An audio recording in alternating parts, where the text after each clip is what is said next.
But let me tell you a couple of facts that the American consumer can relate to. Santander has 152 million customers. That is more than JP Morgan, that's more than Wells Fargo. Santander has 60 million active cards. That again, I think that's about the same, maybe a bit more than JP Morgan. So how much we invest in technology? We'll be top 3 in the US in terms of investment in technology every year. And our cost income is better than any of the top 5 banks in this country. So we're large, we're efficient, and we add value to customers. And that is what we want to do here. But you don't punch your weight. JP Morgan punches its weight in the banking world. Santander is known of, and those who know accept, but you don't punch your weight. And is that important to you? So define punch your weight. Being on CNN headlines once a week, is that punching your weight? Is it being profitable? Is it being able to service? You know, what makes it recognition?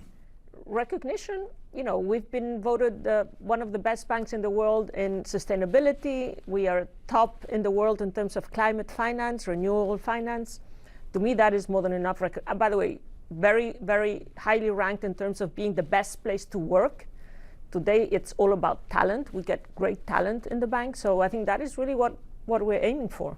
Maybe. Now, there's one other thing, which is the US market vis-a-vis Europe and Latin America.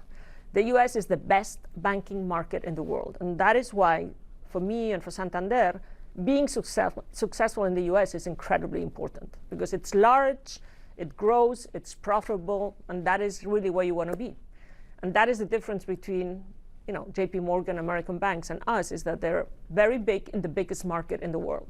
As we come out of the pandemic, and the opportunities are there, market opportunities are tremendous. Your competitors, the big investment banks, as we've heard in Riyadh, are making billions. They're making almost obscene amounts of money in markets at the moment. Are you optimistic economically? So I am optimistic. I think that there's a lot of opportunity ahead. You know, the digital transformation has, you know, grown exponentially. More than half, 50% of all the sales of all products across Santander, that includes emerging markets, are digital today.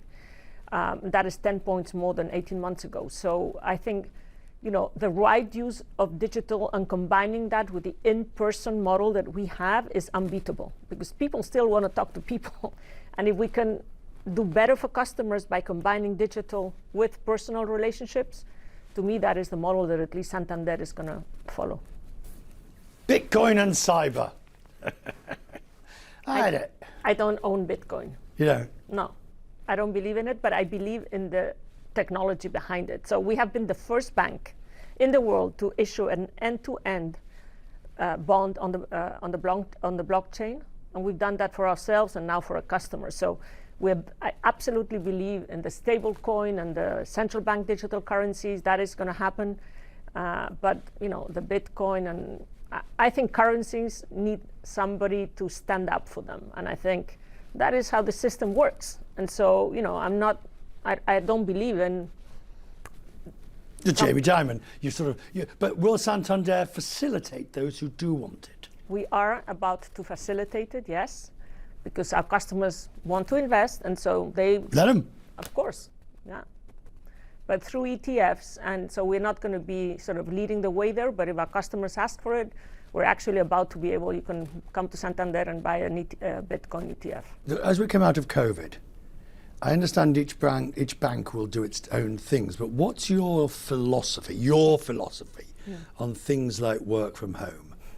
What do you believe the future should look like? So we have hundreds of engineers doing coding. These people like to work from home, and it's fine, they can work from home. But we also have more than 12,000 branches where we actually talk to people every day. You know, Santander has 100,000 people across Europe and the Americas talking to customers face-to-face or from call centers. Those people have to be in the office. And so it's a very hybrid model. We're going to be flexible. We're going to try and deliver the best for our customers and make sure that our people can deliver that. And in some cases, it's going to be remote, and others it's going to be in person. You will obviously follow national and best practice in terms of vaccine and vaccine mandates, and I'm sure you're going to tell me you encourage everybody to be vaccinated. In those jurisdictions where you can mandate it, will you do so? Yes. Where we can mandate it, we probably will. Just to give you an example, in Spain, 95% of all our employees are vaccinated. But in Europe, in most countries, we cannot even ask you if you're vaccinated. The fact is that they tell us. We have an app across the group that really allows you as an employee to give all the information so we can know. And in cases like in the US, right now what we're doing is if people are not vaccinated, we're making them test on a weekly basis. So we're trying to adapt to the local environment.